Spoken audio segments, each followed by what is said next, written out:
창세기 1장 26절에서 28절까지입니다.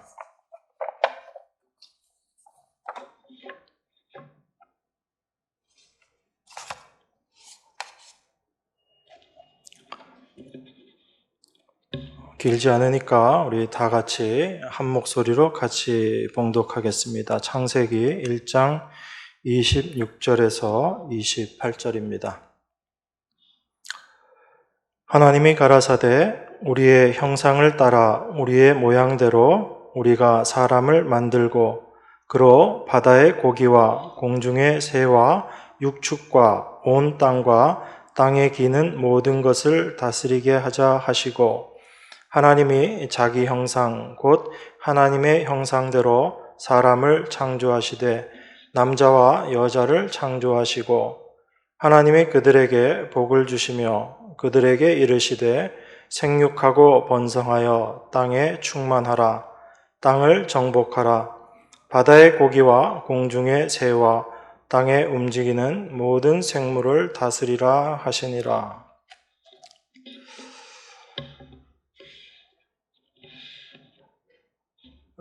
하나님께서 사람을 창조하신 것은 하나님의 창조 사역 중에서 가장 중요한 위치를 차지하고 있다라고 우리가 생각할 수 있습니다.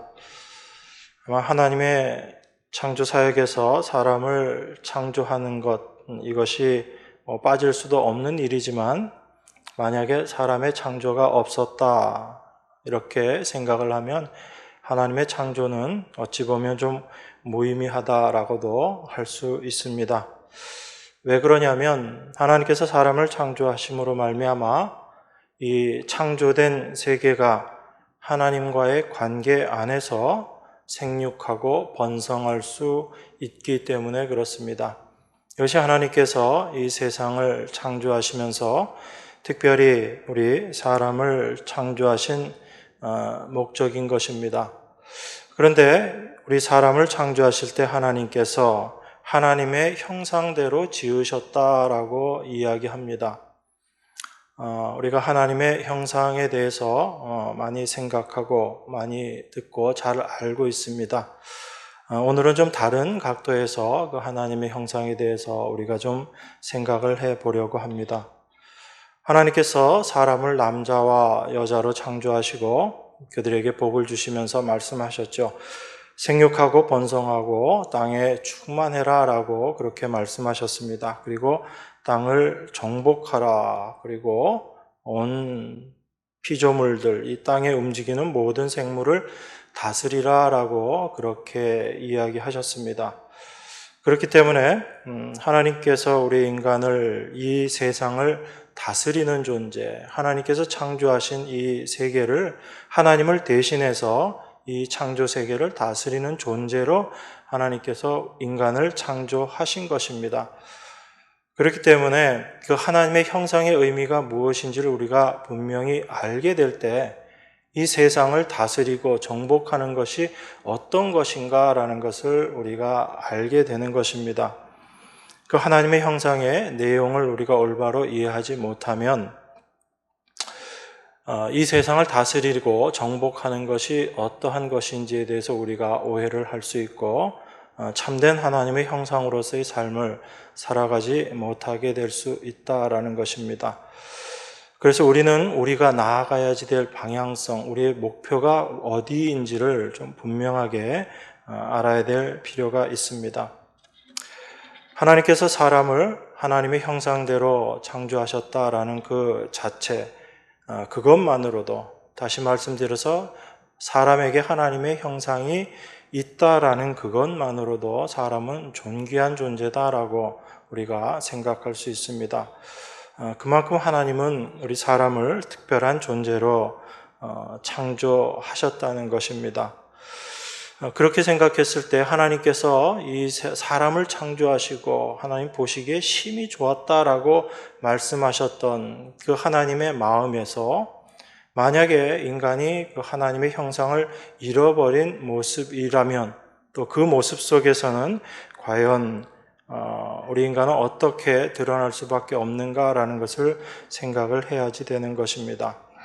그래서 하나님의 형상이 어떠한 모습인가라는 것을 우리가 성경을 통해서 말씀 안에서 정확하게 이해해야 될 필요가 있는 것입니다.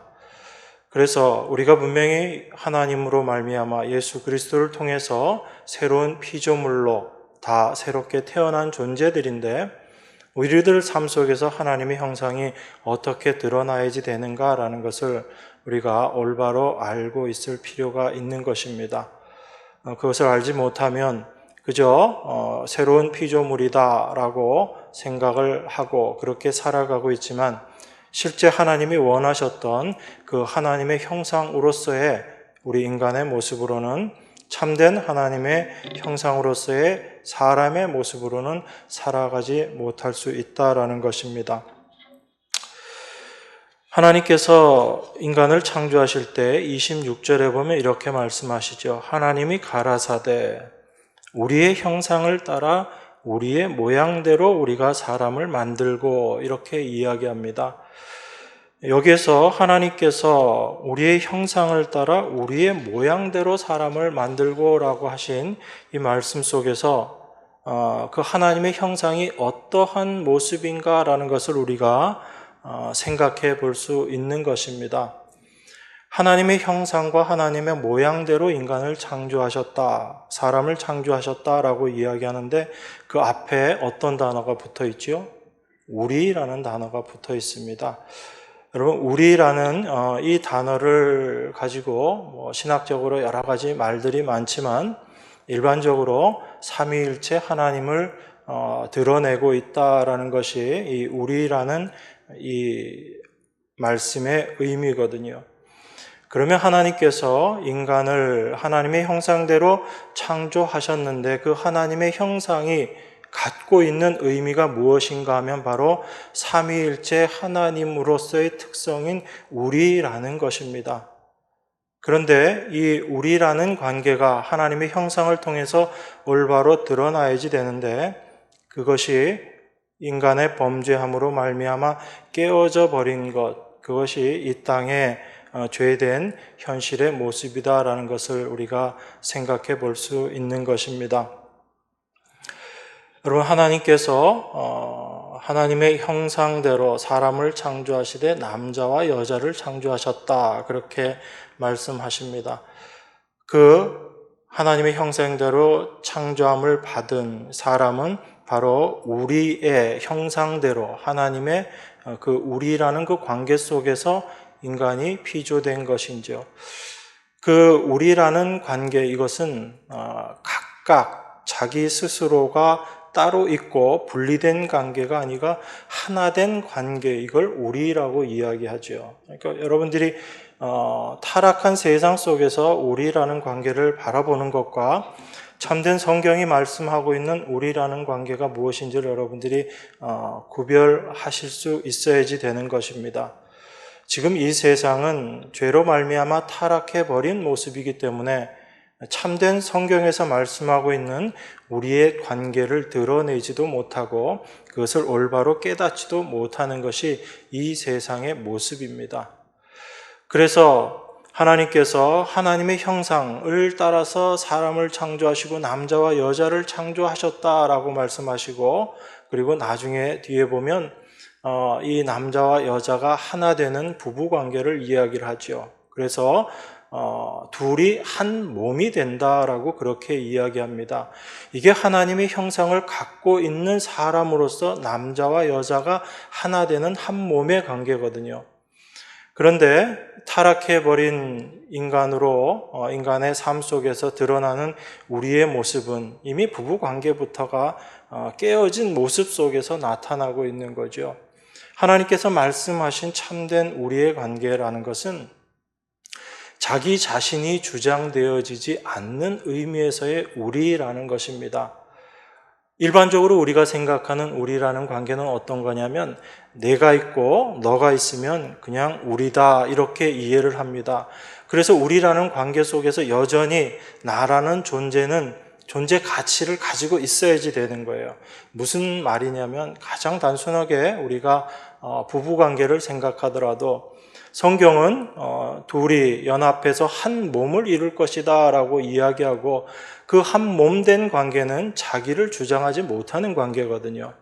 그런데 죄로 말미암아 변형되어 버리고 변질되어 버리는 부부 관계는 나의 행복을 위해서 결혼을 생각을 하는 겁니다. 그래서 결혼 생활을 하면서 내가 행복하지 않으면 그 결혼 생활을 계속해야 될 이유가 없어져 버리는 거죠. 그러니까 하나 된 한 몸 관계로서의 부부가 아니고 나는 나의 행복을 추구하기 위해서 상대방 배우자가 필요한 것이고 배우자도 그런 입장에서 나를 필요로 하고 있는 그런 부부 관계로 타락해 버린 것입니다. 이게 변질되어 버린 우리의 관계거든요. 이 세상을 살아가면서도 그 모습은 여전히 똑같이 드러납니다. 여러분 항상 우리가 이런 표현 많이 쓰잖아요. 우리 교회, 우리나라, 여러 가지 그런 표현들을 많이 쓰는데 이 우리라는 안에서도 열심히 싸우고 있어요. 지금 여러분들 정치권들을 보면 여당, 야당 이렇게 열심히 싸우고 있습니다. 그런데 이렇게 열심히 싸우던 여당과 야당이 하나 될 때가 있어요. 언제 하나가 되죠? 그 여야가 상관없이 국가라는 단위에서 다른 나라와 문제가 생기면 이게 하나가 되거든요.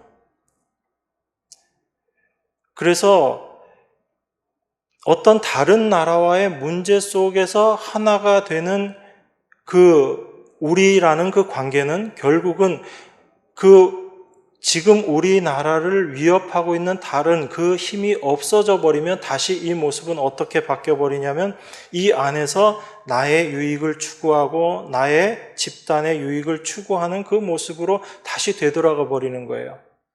그러니까 이게 잘못되어 버린, 타락해 버린 우리라는 모습이라는 겁니다. 하나님께서는 이런 모습으로 사람을 창조하신 게 아니거든요. 그런데 타락해 버린 세상은 그렇게 자기를 위해서 우리를 필요로 하는 거예요. 그래서 가족이라는 것도 그 가족이라는 울타리 안에서 그 가족 구성원들의 유익을 위해서만 존재하고 우리 가족을 위해하고 우리 가족을 위해서 피해를 입히는 다른 가족이 나타나면 그 가족과 또 싸울 수밖에 없는 그런 모습으로 계속 나타나는 거죠. 그래서 우리가 이 세상을 바라보면서도 참된 성경에서 이야기하고 있는 우리의 관계가 어떤 것인지에 대해서 우리가 잘 이해하지 못하게 되는 것입니다. 그래서 항상 내가 중심이 되어서 나는 여전히 살아 있으면서 우리라는 관계를 우리가 생각하게 됩니다. 그래서 성경에서 말씀하고 있는 이 말씀의 의미들을 올바로 이해하지 못하게 되는 경우들이 많습니다. 자, 성경에서 하나님께서 우리의 모양대로, 우리의 형상대로라고 이야기하시는 그 우리는 삼위 하나님을 말씀한다라고 이야기 드렸습니다. 그러면 이 삼위 하나님께서 어떻게 일하시는가를 우리가 생각을 해보면 그 모습이 조금 더 분명하게 나타날 수 있습니다.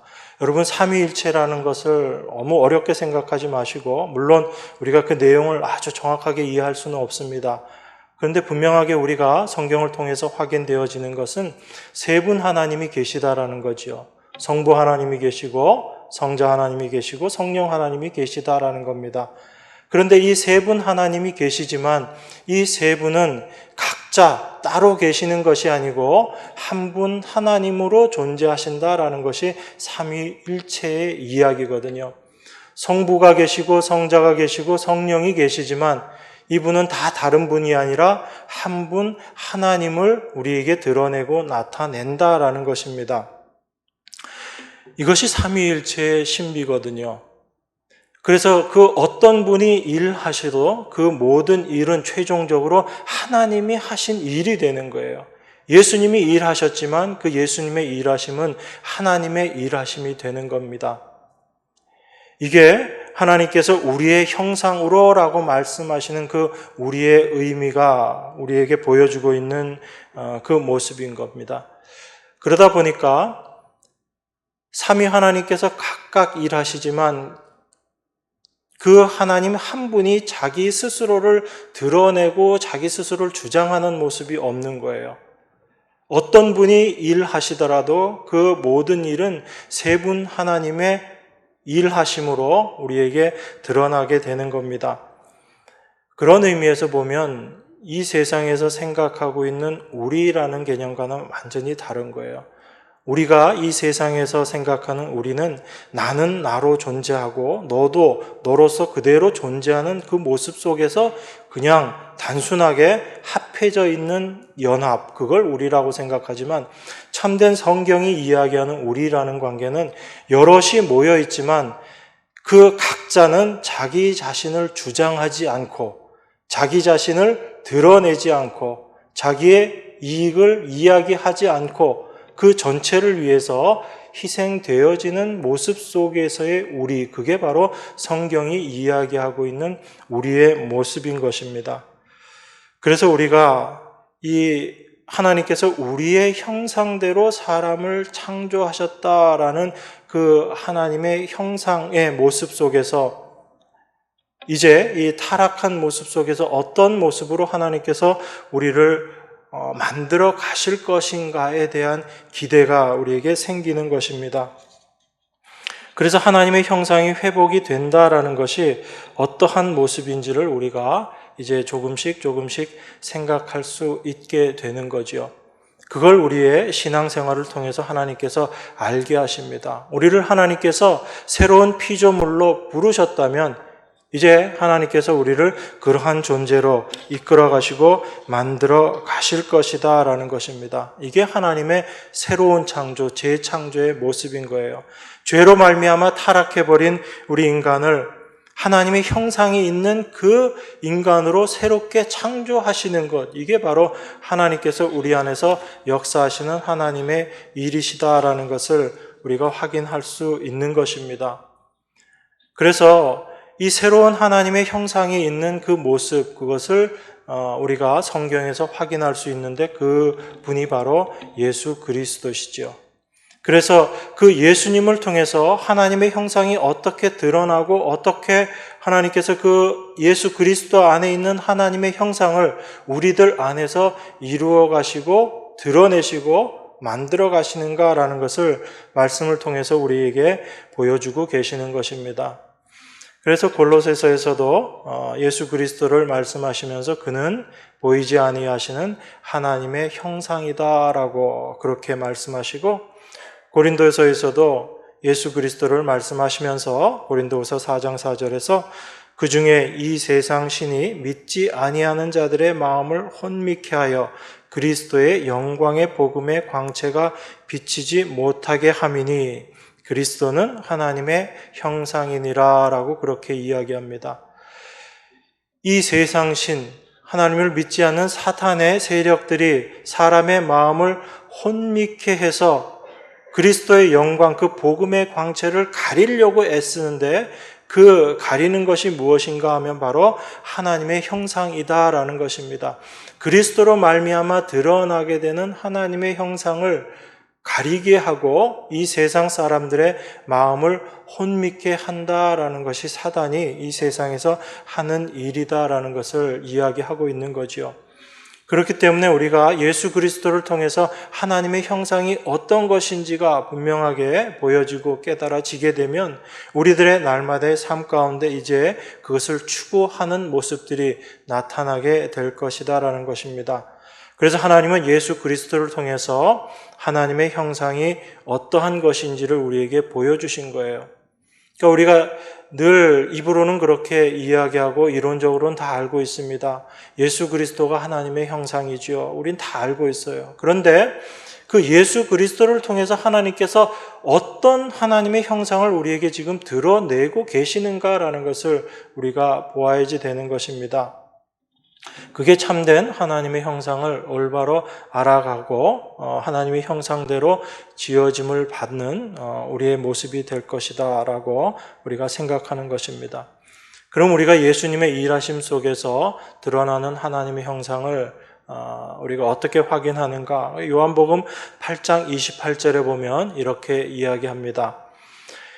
이에 예수께서 가라사대 너희는 인자를 든 후에 내가 그인 줄 알고 또 내가 스스로 아무것도 하지 아니하고 오직 아버지께서 가르치신 대로 이런 것을 말하는 줄도 알리라 라고 그렇게 이야기합니다. 예수님께서 뭐라고 말씀하시죠? 너희는 인자를 든 후에 내가 십자가에 달리고 난 이후에 이제 내가 그인 줄, 내가 바로 하나님의 아들인 줄 알 것이다 라고 이야기합니다. 그러면 이제 예수 그리스도께서 십자가에 달리신 이후에 예수님이 바로 하나님의 아들이심이 드러나게 되는데, 그 하나님의 아들이신 예수님께서 이 땅에서 어떻게 일하셨는가를 예수님이 스스로 말씀하고 계시는 거예요. 그것이 바로 내가 스스로 아무것도 하지 아니하고 오직 아버지께서 가르치신 대로 이런 것을 말하였다라고 이야기하시는 것입니다. 그럼 예수님께서 이 땅에서 행하셨던 그 모든 일들은 예수님으로서의 뜻, 예수님으로서의 의지도 분명히 있으셨겠지만 예수님이 하신 그 모든 일들은 당신의 뜻이 아니라 아버지의 뜻만을 드러내고 아버지의 뜻에 순종하는 삶을 사셨다라고 이야기하는 겁니다. 우리는 이 말씀을 단지 예수님께서 아버지의 뜻, 하나님의 뜻, 하나님 아버지에게 순종하셨다라는 그 차원, 그것을 뛰어넘어서 더 깊은 의미를 우리가 이해해야지 되는 것입니다. 그러니까 여러분들에게 하나님 말씀에 순종하십시오, 이걸 지금 이야기하는 것이 아니라 하나님의 형상은 어떤 존재인가라는 것을 우리에게 보여주고 있는 것입니다. 나의 뜻, 나의 계획, 나의 생각들이 있지만 그 모든 생각을 하나님의 뜻에 맞춰서 나의 모든 것들을 내어버리는, 그것이 참된 하나님의 형상으로서의 모습이다라는 것입니다. 삼위 하나님께서 일하셨던 모습이 바로 이런 모습이거든요. 각각 열심히 맡은 일들을 다 감당하셨지만 그 일은 내가 한 것이 아니요 바로 참된 삼위로서의 하나님 그 한 분이 행하신 모습이다. 사도 바울이 이 동일한 말을 사실은 하고 있습니다. 나의 나된 것이 하나님의 은혜로 된 것이다 라는 사도 바울의 고백이 바로 그 고백인 것이거든요. 자기가 다른 어떤 사도들보다 더 열심히 일하고 수고와 노력을 많이 하고 죽을 고생도 한 그런 열심을 내가 살아갔지만, 그런 삶을 살았지만 이 삶을 산 것은 내가 아니요 내 안에 계신 하나님의 은혜가 나로 하여금 이러한 삶을 살게 하였다라는 것입니다. 사도 바울이 열심히 살지 않은 건 아니에요. 그 사도 바울이 정말 헌신적으로 사도의 일을 감당했습니다. 그런데 그 모든 일들이 내가 한 것이 아니요 내 안에 계신 하나님의 은혜가 나를 통해서 그 일을 이루셨다라고 이야기하는 것입니다. 철저하게 성령의 뜻에 순종되어진 그 삶의 모습을 이야기하는 거죠. 그렇기 때문에 성도는 순종해야지 됩니다라는 이 말씀을 듣고 여러분들이 순종하려고 애쓰는 것이 아니라 내 안에 계신 그리스도로 말미암아 순종되어지는 삶을 살게 되는 거예요. 그런데 어떻게 우리가 순종되어질 수 있는가를 성경이 우리에게 이야기하는 거죠. 우리의 의지와 우리의 열심으로 순종하는 것이 아니고 우리 안에 계신 그리스도로 말미암아 순종되어지는 삶을 살게 될 것이다. 이것을 이야기하고 있는 게 성경의 모습인 것입니다. 그래서 예수님께서 마지막 십자가에 달리시기 전에 겟세마네 동산에서 기도하는 모습을 성경이 굳이 우리에게 말씀하고 있는 것입니다.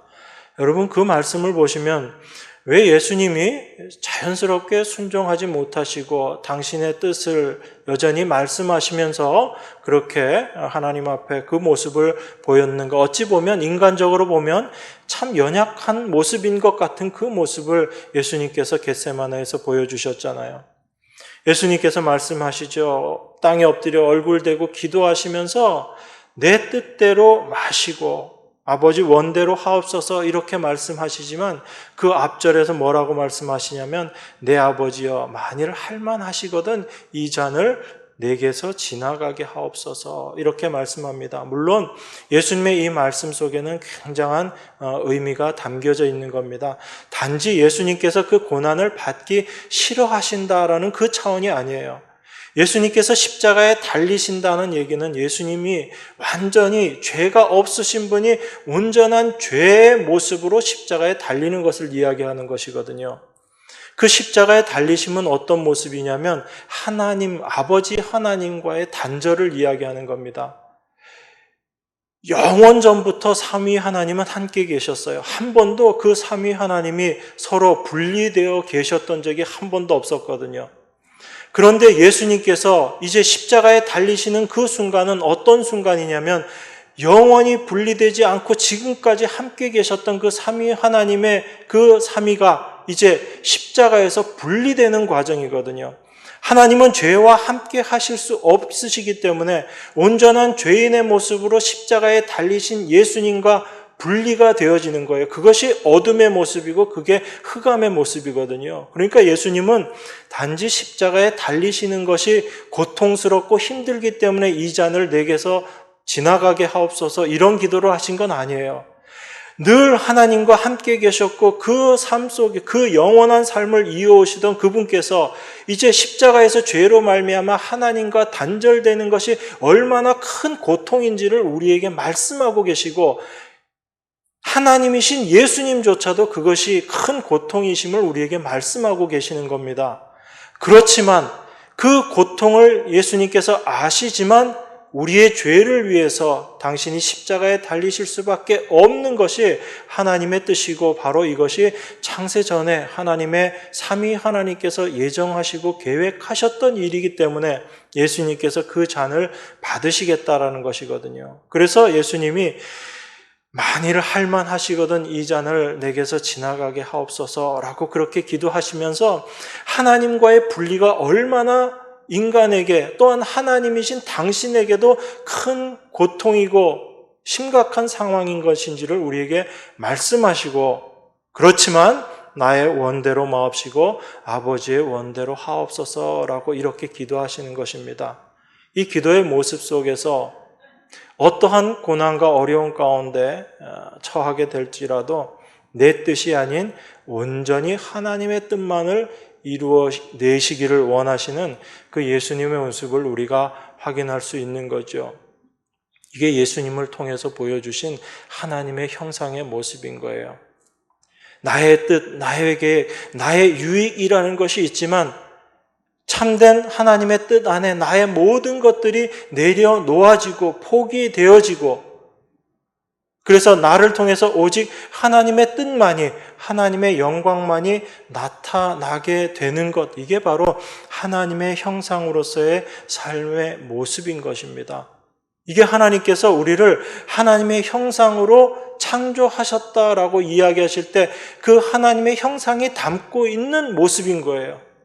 우리는 다 그 모습으로 하나님으로부터 창조함을 받은 것입니다. 그런데 죄로 말미암아 그 하나님의 형상이 깨어져 버린 거죠. 그 깨어진 하나님의 형상을 예수 그리스도께서 이 땅에 오셔서 그 하나님의 형상을 우리들에게 다시 보여주시고 예수 그리스도의 십자가를 통해서 그 하나님의 형상을 이제 우리에게 회복시켜 주신 것입니다. 그래서 로마서 8장 29절에서 하나님이 미리 아신 자들, 하나님의 택하신 자들이잖아요. 하나님의 백성들이잖아요. 그 미리 아신 자들로 또한 그 아들의 형상을 본받게 하기 위하여 미리 정하셨으니 이는 그로 많은 형제들 중에서 맏아들이 되게 하려 하심이다. 하나님께서 우리를 미리 정하시고 그 미리 정하셔서 아신 그대로 우리를 다 부르시고 예수 그리스도로 말미암아 맏아들이 되게 하신 것은 우리 모든 이제 양자된 우리들 모두가 하나님의 형상이신 그 아들의 형상을 본받게 하기 위해서다라고 이야기하는 것입니다. 그래서 예수 그리스도께서는 보이지 아니하시는 하나님의 형상이지만 그 보이지 아니하시는 하나님의 형상을 이 땅에서 어떤 모습으로 살아가는가 예수님의 삶의 모습을 통해서 하나님의 형상을 이 땅에 드러내신 거죠. 그걸 이제 우리들의 삶 가운데 우리로 하여금 그 하나님의 형상을 본받는 자로 우리를 세우시겠다라는 것이 하나님의 뜻과 계획인 거예요. 그러니까 우리는 여기에서 분명한 소망을 가질 수 있는 것입니다. 그건 무엇이냐면 바로 하나님께서 우리를 택하시고 부르실 때 이 아들의 형상을 본받는 자로 우리를 세우시기 위해서 하나님께서 우리를 부르셨다라는 거예요. 우리의 힘으로 하나님의 형상을 닮아가는 게 아닙니다. 여러분, 하나님 말씀을 보면서 그걸 먼저 확인하셔야지 돼요. 하나님께서 말씀하시면 그 말씀은 반드시 이루어집니다. 그 하나님의 약속의 말씀의 성취가 바로 예수 그리스도이시고, 그 예수 그리스도를 통해서 우리를 어떠한 자로 만들어 내시겠다라는 것이 하나님의 결심, 하나님의 약속이거든요. 그래서 우리에게는 우리 자신을 바라보면서 내가 얼마나 하나님의 형상을 닮아가고 있는가를 보는 것이 아니라 우리에게 약속하신 그 하나님의 약속의 말씀만을 바라보고 그것을 붙잡고 살아가는 거예요. 그랬을 때 그 말씀이 내 안에서 하나님의 형상을 이루어 가시는 것입니다. 여러분 스스로 그것을 만들어 가시는 게 아니에요. 그래서 우리는 이제 하나님의 형상이 있는 자로 새롭게 창조가 된 것입니다. 그러니까 우리가 하나님의 형상을 이제 스스로 만들어 가서 하나님의 형상을 이루어내는 것이 아니라 예수 그리스도께서 십자가에서 다 이루셨다라는 그 말씀 안에 이미 그리스도 안에 있는 예수 그리스도와 함께 십자가에 못 박힌 그리스도 안에 있었던 우리 모두는 하나님의 형상으로 새롭게 창조된 거예요. 이게 바로 성경이 이야기하고 있는 그 말씀인 겁니다. 그래서 고린도후서 5장 17절에서 그런즉 누구든지 그리스도 안에 있으면 새로운 피조물이라 이전 것은 지나갔으니 보라 새 것이 되었도다라고 말씀하시는 겁니다. 우리가 새로운 피조물로 만들어가는 것이 아니고 하나님께서 이미 우리를 그리스도 안에서 새로운 피조물로 만드셨다라는 이야기예요. 이게 하나님께서 하신 일인 것입니다.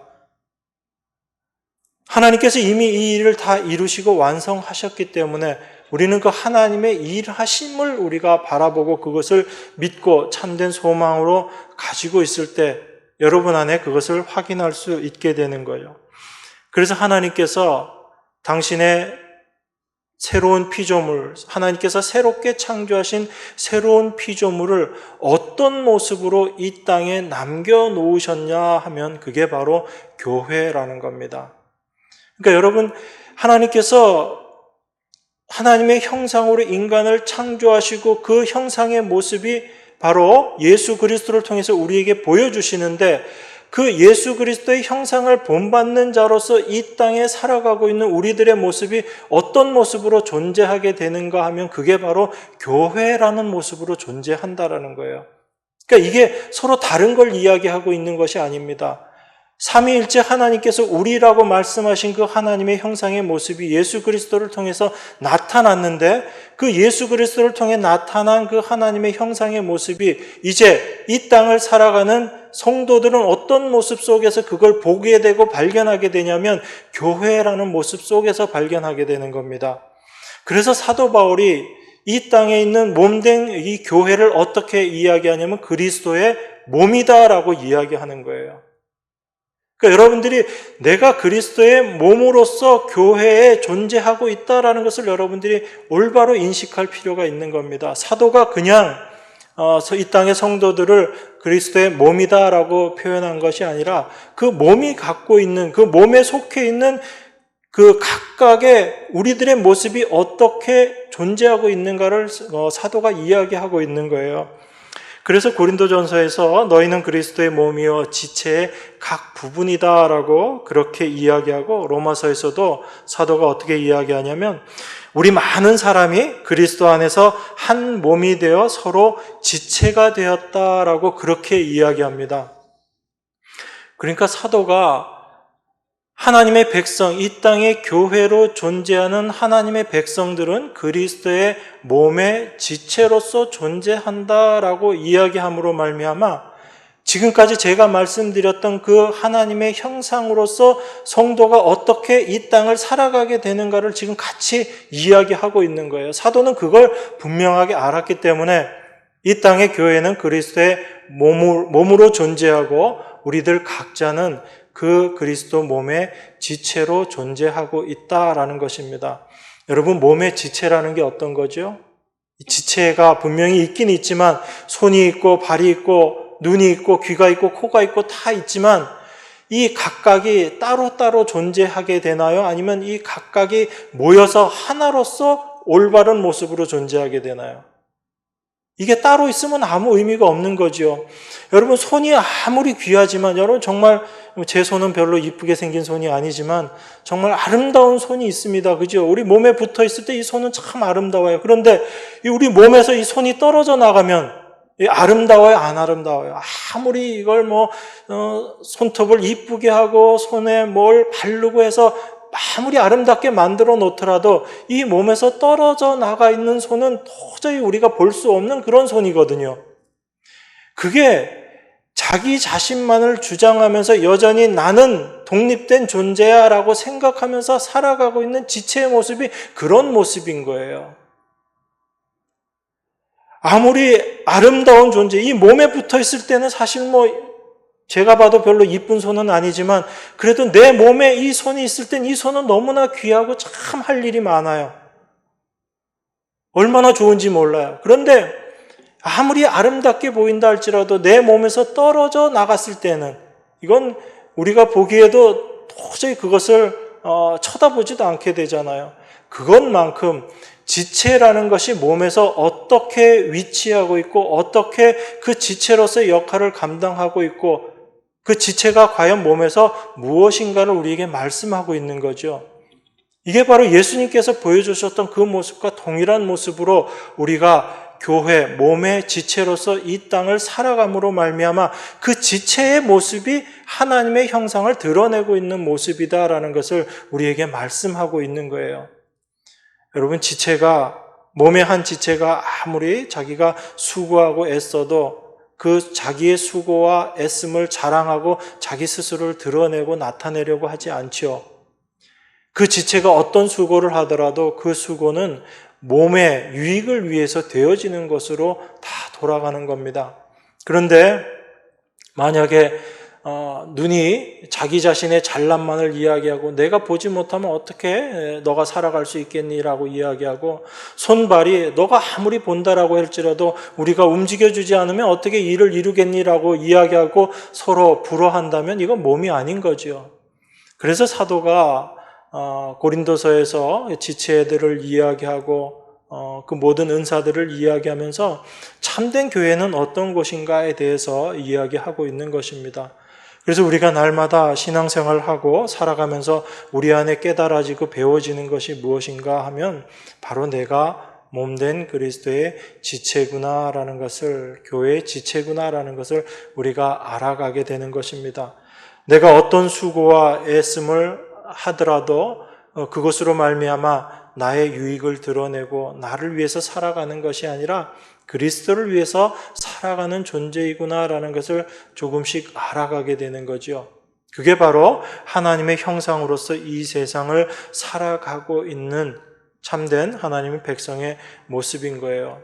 그러니까 하나님께서는 하나님의 형상을 따라서 우리 인간을 창조하셨지만 그 하나님의 형상이 깨어진 인간을 하나님께서 새로운 피조물로 예수 그리스도를 통해서 다시 창조하시고 그 하나님의 형상을 드러내는 존재로 우리를 이 땅에서 세우신 것이다라는 것을 우리가 확인할 수 있는 것입니다. 그러면 만약에 하나님의 형상이 있는 자와 하나님의 형상이 없는 자가 있다라고 한다면 하나님의 형상이 없다라는 것은 이 세상에서 어떤 모습으로 드러날 것 같아요? 너무나 분명하죠. 우리 모든 사람은 하나님의 은혜로 이 땅을 살아가고 이 땅에서 존재하고 있는데 선악과 먹은 인간의 모습이 바로 내가 하나님같이 되겠다. 바로 자기 자신을 위해서 살아가는, 자기의 유익을 위해서 살아가는 그 삶의 모습이었잖아요. 그래서 하나님의 형상이 없는 사람들의 삶의 모습이 자기를 위해서 살아가는 것입니다. 그게 이 세상의 모습이잖아요. 이 세상은 남을 돕기도 해요. 남에게 헌신하고 봉사하기도 합니다. 그런데 결국은 무엇을 위한 거죠? 내가 속한 공동체를 아름답게 만들어서 나의 유익을 구하는 모습인 거예요. 그게 결국에 가서는. 그런데 그 나의 유익, 공동체 유익이 되지 못한다면 무엇도 하지 않는 것이 바로 이 세상의 모습이거든요. 그 세상 속에서 하나님께서는 당신의 백성들을 이 땅에서 하나님의 형상을 드러내는 자로 살게 하신 거예요. 그래서 나의 유익을 구하지 않고 참된 하나님의 지체로서의 삶이 어떤 것인가를 드러내는 자로 우리를 이 땅에서 세우신 것입니다. 그래서 성경에 우리 하나님의 백성을 이야기할 때 우리 누구도 자기를 위해서 사는 자가 없고라고 그렇게 말씀하시는 거예요. 그게 우리가 단순히 다른 사람을 위해서 희생하면서 살아가게 된다라는 그걸 이야기하는 것이 아니라 내가 그리스도 안에서 어떤 모습인지를 분명히 알았기 때문에 나를 위해서 살아가는 것이 몸된 교회의 어떤 모습인지를 우리가 분명히 알게 되기 때문에 그러한 삶을 사는 자가 없다라는 것입니다. 그래서 하나님의 형상이 있는 자들은 날마다의 삶 가운데 분명하게 경험하는 게 있어요. 그게 뭐냐면 내 이름과 내 영광을 위해서 살아가고 있던 나의 그 모습이 하나님의 영광 앞에서 무너지는 것을 경험하게 되는 것입니다. 하나님의 영광을 이야기하면서 여전히 나의 영광을 추구하고 나를 위해서, 나의 복을 위해서 살아가고 있었던 나의 모습이 하나님 앞에서 무너지고 깨어지는 것을 경험하게 되는 거예요. 내가 내 힘으로 살 수 있다라고 생각하고 있었던 그 삶의 모습이 하나님 앞에서 무너지는 것을 경험하게 되는 것입니다. 그게 하나님의 형상이 내 안에서 이루어져 가고 있는 삶의 모습이다라는 거예요. 그래서 성도들의 삶 속에서는 자기 자신의 힘과 자기 자신의 공로는 철저하게 무너지는 것을 경험하게 되는 것입니다. 내가 내 힘으로 사는 것이 아니고 하나님의 의지함으로 말미암아 내가 날마다 살아가게 되는 것이다라는 것을 우리에게 깨닫게 해주시는 것이에요. 그래서 이 땅을 살아가는 삶의 모습이 어떤 것인지를 우리로 하여금 알게 해주시는 것입니다. 여러분들이 잘 알고 계시는 갈라디아서 2장 19절, 20절 말씀 여러분들이 한번 보시면 그 말씀이 어떻게 우리에게 이야기하고 있는가를 좀 생각해 볼 수 있습니다. 우리가 갈라디아서 볼 땐 주로 2장 20절을 더 집중해서 보지만 그 2장 20절의 모습이 19절을 통해서 20절이 이어진다는 걸 여러분들이 분명히 아셔야지 됩니다. 갈라디아서 2장 19절은 뭐라고 이야기하고 있죠? 내가 율법으로 말미암아 율법을 향하여 죽었나니 이는 하나님을 향하여 살려 함이니라 이렇게 이야기합니다. 내가 죽고 새롭게 살아난 존재가 되었다라는 거예요. 이게 바로 새로운 피조물의 모습이거든요. 그런데 무엇에 대해서 죽었는가라고 이야기하면 율법을 향해서 죽었다. 율법에 대해서 내가 죽었다라고 그렇게 이야기합니다. 그런데 내가 율법에 대해서 죽은 것은 이제 내가 하나님을 향해서 하나님 앞에서 하나님 안에서 내가 살게 하기 위함이다라는 거예요. 이게 바로 내가 그리스도와 함께 십자가에 못 박혔다라는 의미입니다. 여러분, 율법에 대해서 죽었다라는 게 어떤 의미예요? 여러분, 율법이 뭐죠?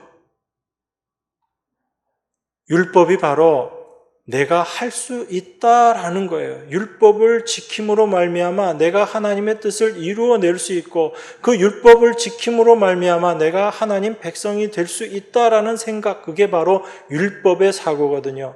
사도는 지금 그 율법에 대해서 우리가 죽었다라는 것입니다. 율법 앞에서 우리는 그 어떠한 의도 없는 존재다라는 것을 알게 하시고 그 율법을 도저히 우리가 이루어낼 수 없는 존재다라는 것을 율법을 통해서 깨닫게 하시는 거예요. 그래서 그 율법에 대해서 죽었다라는 것은 내가 할 수 있다, 나를 위해서 살아가는 그 삶의 모습이 이제 죽었다라는 거예요. 율법을 이름으로 말미암아 내 복을 내가 스스로의 힘으로 얻어내겠다라는 게 바로 율법의 생각이거든요. 그런데 그 율법을 향해서 내가 이제 죽었다라는 것은 나를 위해서 살던 나는 죽었다라는 그 의미인 겁니다. 이 세상은 여전히 나를 추구하고 자신의 유익을 구하면서 살아가고 그것을 목적으로 살아가고 있지만 예수 그리스도 안에서 새롭게 태어난 나는 이제 그 율법에 대해서는 죽은 자요, 하나님 앞에서는 산 자가 되어서 날마다 살아가고 있다는 것입니다. 그래서 여러분의 삶 가운데 그 죽음을 날마다 하나님께서 경험하게 하시는 거예요. 내 의지대로 살아가고 있었던 그 삶의 모습이 이제 십자가 안에서 얼마나 그것이 무능력한 모습이고 불가능한 모습인지를 깨닫게 하시고 그것을 내려놓게 하시는 것입니다. 나의 삶의 목적이 나의 유익, 나의 복을 추구하는 것이 아니고 하나님의 은혜가 무엇인지를 이 세상 가운데 드러내는 자로 사는 것, 바로 하나님을 위해서 사는 자로 살아가게 되는 것이 하나님의 형상으로서의 삶이구나라는 것을 우리로 하여금 알게 하시는 것입니다. 그래서 그 율법에 대해서 죽은 자, 바로 내 자신에 대해서 죽은 자, 그래서 하나님 안에서 하나님을 향하여서 산 자의 삶이 어떤 모습인가? 바로 내가 산 것이 아니요 오직 내 안에 계신 그리스도께서 사신 것이다 라는 것을 알고 그것을 고백하는 삶인 거예요. 그래서 우리가 이 땅에서 육체 가운데 살아가는 것이 이제 그전에는 내가 나를 위해서 나를 사랑하면서 살아갔는데 이제는 내가 나를 사랑하는 것이 아니라 나를 사랑해 주신 그 하나님을 위해서 그 하나님만을 믿으며 그 예수님만을 믿음으로 삼고 살아가는 하나님의 아들을 믿는 믿음 안에서 사는 것, 이게 바로 이제 우리가 이 땅에서 살아가는 삶의 모습이다라고 사도가 이야기하고 있는 것입니다. 그래서 하나님께서 당신의 백성의 삶 가운데 이것을 깨닫게 해주시는 거예요. 깨어진 하나님의 형상의 모습이 어떠한 것인지를 우리 안에 알게 하시고 우리가 새로운 피조물로서 하나님 안에 어떠한 존재로 우리가 지금 위치하고 있는지를 하나님께서 알게 하심으로 말미암아 우리가 예수 그리스도와 함께 십자가에 못 박혀 죽은 자임을 우리 안에 확인시켜 주시는 거예요. 그래서 여러분의 삶 가운데 그 경험이 반드시 있게 되는 것입니다.